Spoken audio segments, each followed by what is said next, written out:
abençoada! Estamos aqui nós hoje para mais um vídeo do nosso projeto chamado Para Gerar. Seja bem-vinda!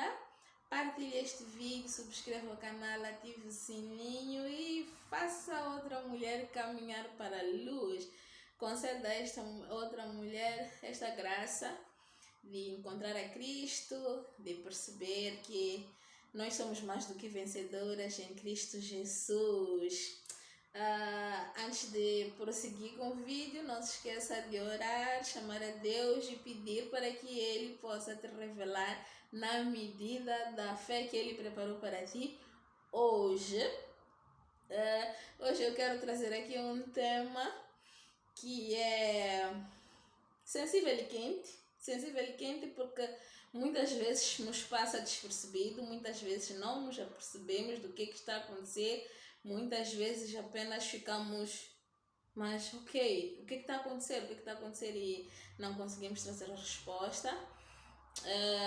Mais uma vez, será um testemunho daquilo pelo que eu passei e eu não quero que tu leves tanto tempo quanto eu levei para perceber que sim, existem doenças físicas que atrasam o nosso processo de chegada da bênção, de alcançarmos a maternidade ou qualquer outro projeto, mas que estas doenças podem ter influência espiritual. Atenção, eu disse podem, não disse que necessariamente devem ter influência espiritual. Então, muito cuidado com as percepções neste momento. Por que eu trago este tema? Trago este tema porque este tema atrasou a minha vida, se calhar, maior período do tempo em que eu estive nesta batalha, em que eu estou nesta batalha.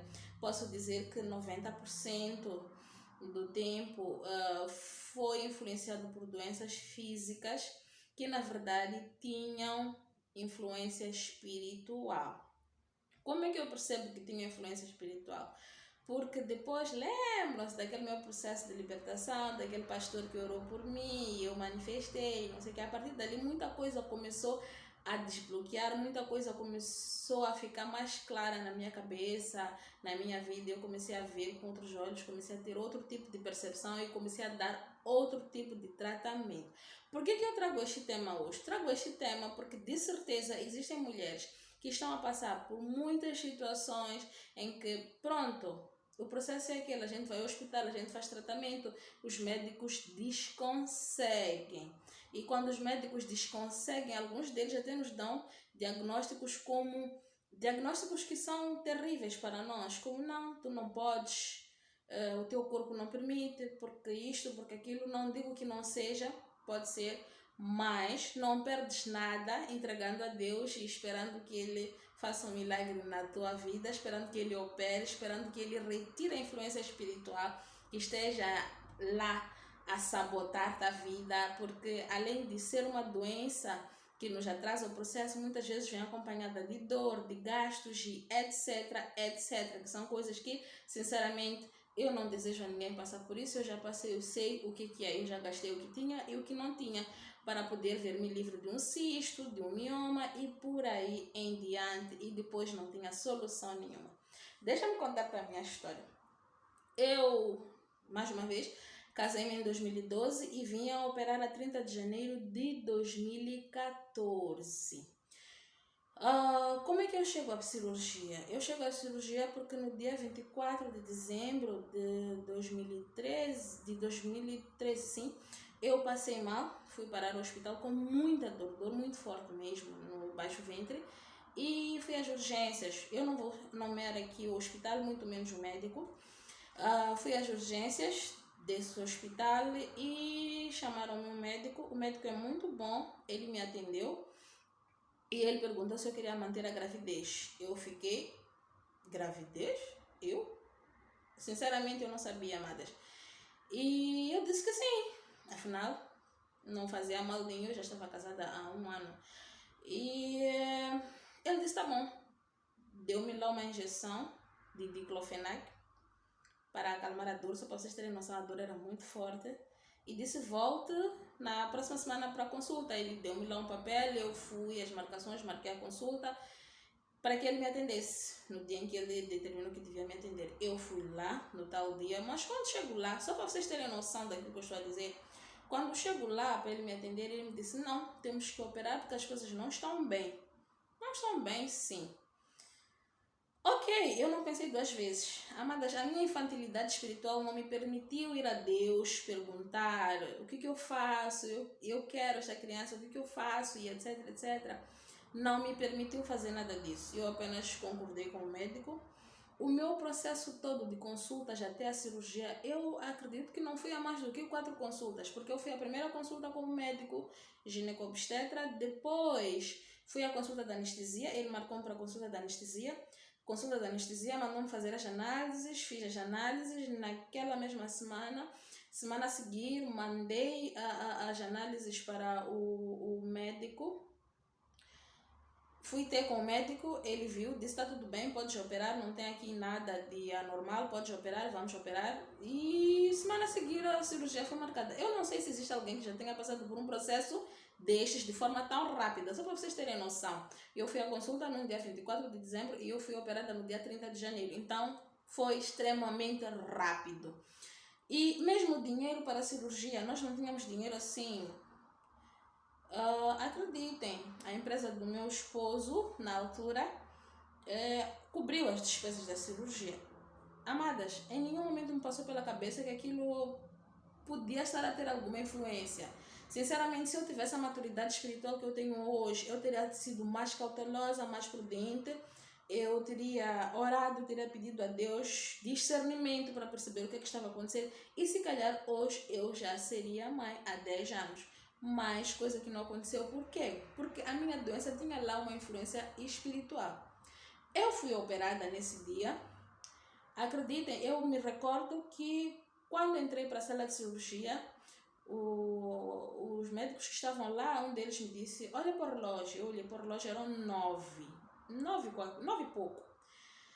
E passei pela cirurgia, saí da sala de cirurgia. Eu não sei de nada, afinal de contas eu saí da sala de cirurgia desacordada, saí da sala de cirurgia, tudo bem que eu recebi uma anestesia geral e era suposto que se calhar isso acontecesse, eu não sei, mas o médico estava desacreditado, apenas não queria ter responsabilidade sobre o que iria acontecer comigo, por isso é que eu disse, não vou mencionar nem o hospital e nem o nome do médico. O médico é bom, eu volto a insistir, mas havia lá alguma coisa extra que estava a operar, que ele também não estava a perceber. E ele fez uma cirurgia. Primeiro, a minha cirurgia demorou muito, porque quando eu saí da sala de cirurgia e tentam falar comigo, eu não dizia nada, simplesmente. Então, meu esposo foi para lá, deviam ser 12 e tal, 13. Disseram, ela acabou de voltar da cirurgia, não está em condições de receber visita, não está em condições de falar com ninguém. Ele disse, ok, seja como for, eu sou o marido dela, eu vou entrar, porque existem pessoas que estão aqui fora, que estão à espera de saber em que situação a minha esposa está. E foi o que ele fez. A senhora disse, olha, se queres entrar, entra, mas o que tu vais encontrar lá, estás por tua conta e risco, e o hospital não se responsabiliza. Ele disse, eu vou mesmo assim. Ele entrou, acreditem, Deus insistiu para que o meu esposo entrasse. Só para vocês verem, eu não estava tão assim espiritualmente, mas Deus já tinha lá me amparado. Me perdoem se eu me emocionar ao contar essa história, porque ela realmente me emociona. Ele entrou para o quarto em que eu estava e ele falou comigo, conseguiu falar comigo. Eu apenas disse a ele que eu estava com frio. E ele foi. A recepção perguntou se podia me cobrir, porque eu tinha dito que estava com frio. A enfermeira perguntou, a recepcionista perguntou, a recepcionista, nem sei como dizer. Ela falou contigo? Ele disse sim. Ela disse, ok, pode lhe cobrir. Ele foi e me cobriu. Nem ele, nem eu, não sabíamos o que estava acontecendo. Naquele dia, depois, mais tarde, eu despertei. E quando eu desperto, me desculpem, quando eu desperto, estava tudo, para mim estava tudo normal, estava tudo bem. Quando eu começo a perceber o que aconteceu, no dia seguinte, porque no dia seguinte eu fui ao quarto de uma das senhoras que operou comigo e ela disse, ontem nos assustaste? Eu perguntei, como assim? Disse, tu saíste da sala, não eras tu saíste da sala tu não estavas a reagir a nada e todas nós ficamos preocupadas e não sei o que. Eu disse, ela disse sim, ninguém te contou nada. Eu disse não. Voltei para o quarto, o médico veio. Quando o médico vem, ele estranha por eu estar sentada na cama. Pergunta-me, está tudo bem? Eu, sim. Ele, já foste à casa de banho? Eu, sim. Ele, ok, assim mesmo. Mas eu já tinha noção do que estava a acontecer. Não falei nada com ele. Quando meu esposo voltou, eu contei a ele. E nós louvamos a Deus muito por isto. Lembram-se da mulher do fluxo de sangue? Vamos ler aqui rapidinho para vocês entenderem mais ou menos o que eu estou a dizer. A história da mulher do fluxo de sangue está em Marcos capítulo 5. Vamos ler versículos 25 a 34. Mas nesta passagem, vamos pegar apenas alguns pontos. Diz assim a palavra de Deus. Marcos 5, 25 a 34. E certa mulher que havia 12 anos tinha um fluxo de sangue e que havia padecido muito com muitos médicos e despendido tudo quanto tinha, nada lhe aproveitando isso, antes indo a pior. Foi o que aconteceu comigo. Eu fui operada, mas depois da cirurgia, 2 meses depois, eu tinha uma consulta de controle e o médico me disse que tinha lá um cisto novamente que era grande. Como se o Senhor me operou? Não consegui encontrar resposta. Ouvindo falar de Jesus, veio por trás dentre a multidão e tocou a sua vestimenta, porque dizia, se tão somente tocar nas suas vestes, sararei. E logo se lhe secou a fonte do seu sangue e sentiu no seu corpo estar já curada daquele mal. E logo Jesus, conhecendo que virtude de si mesmo saíra, voltou-se para a multidão e disse, quem tocou nas minhas vestes? E disseram-lhe os seus discípulos, vês que a multidão te aperta e dizes, quem me tocou? E ele olhava em redor para ver a que isso fizera. Então a mulher que sabia o que lhe tinha acontecido, temendo e tremendo, aproximou-se e prostrou-se diante dele e disse-lhe toda a verdade. E ele lhe disse, filha, a tua fé te salvou. Vai em paz e ser curada deste mal. Por que eu fui buscar esta história da mulher de fluxo de sangue? Porque a Bíblia já diz que ela gastou tudo o que tinha e o que não tinha para se ver livre deste mal. E nenhum médico conseguiu, apenas ia a pior. Não foi diferente do que aconteceu comigo. Por quê? Porque eu não tinha discernimento ainda de ir a Deus quando tivesse uma consulta, de ir a Deus quando fosse tomar uma medicação. Eu não tinha esse discernimento, essa capacidade de perceber que não. Eu posso estar a ir ao hospital, estar a ser atendido por um médico, mas existe alguma influência espiritual que não permite que os médicos vejam aquilo que realmente está a acontecer comigo. Só para vocês terem noção, eu voltei ao mesmo hospital uns anos depois e fui com um outro médico e eu disse a ele que eu passei por uma cirurgia, inclusive levei o cartão que indica que eu fui operada. Ele pegou no meu processo, vasculhou no meu processo. Acreditem, amadas, no meu processo não tem nada que diz que eu passei por uma cirurgia, mas não faz sentido nenhum. Eu volto a dizer, o médico é bom, o médico é responsável. Tanto é que até hoje ele me atende. Porque eu percebi que não tinha nada a ver com o médico. Era uma influência má que estava ali, uma influência negativa que não permitia que o médico visse o que realmente estava a acontecer. Então, amadas, por que eu trago este tema hoje para nós? Que é para que cada uma de nós faça uma análise na sua vida, perceba o que pode estar por detrás do fato de nós não estarmos a conseguir alcançar a tão sonhada maternidade.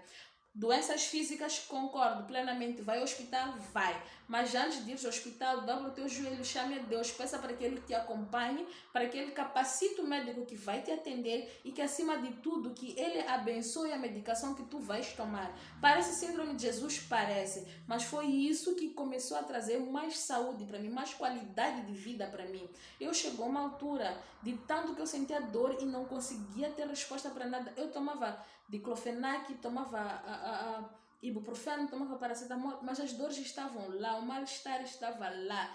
E eu já não sabia o que fazer. Eu já tinha entrado em desespero, já tinha tomado tudo quanto podia. Eu já tomei uma medicação para dor, que eu se tomasse às 12, eu tomava medicação, ia dormir, e eu só haveria de despertar se calhar 18 horas para um medicamento que eu tomei às 12, para vocês terem noção.